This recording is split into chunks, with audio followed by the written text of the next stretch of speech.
I'm going to share the few reasons critics cite when arguing that Yalda Hakim appears biased against Pakistan. Number one, selective targeting of Pakistani officials. Yalda Hakim's interviews with Pakistani diplomats and ministers focused almost exclusively on Pakistan's alleged support for terrorism, while rarely holding India, Afghanistan's former US backed government, or others equally accountable. This one sided scrutiny gives the impression of a prejudged narrative. In her Sky News interview with Pakistan's Information Minister Ataullah Tarar, she aggressively cited Osama bin Laden's presence in Abbottabad but did not acknowledge Pakistan's role in aiding counterterrorism efforts post 9/11. Number two, her tone and style in interviews.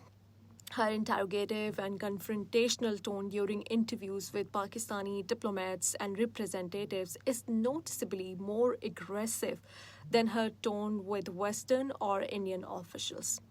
This double standard in journalistic conduct contributes to the perception of bias. Yalda Hakim amplifies anti Pakistan narratives. She has reported extensively on anti Pakistan protests in Afghanistan and other regions, often highlighting allegations against Pakistan without including counterpoints or Pakistani government's responses. This creates an imbalance in storytelling. Her 2021 BBC report on Kabul protests prominently featured claims that Pakistan supported Taliban but did not offer Pakistani diplomatic or military perspectives. She creates a perception that she is a human rights activist. While she is vocal about terrorism in South Asia, Yalda Hakim has not given equal weight to issues like India's actions in Kashmir, including human rights violations, communication blackouts, and anti Muslim policies, despite their international coverage.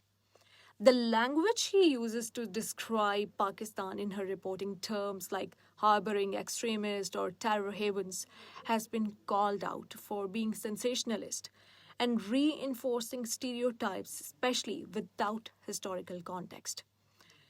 Critics say this language undermines the complexity of Pakistan's internal security challenges and its sacrifices in the fight against terror. Yalda Hakim, you could do better.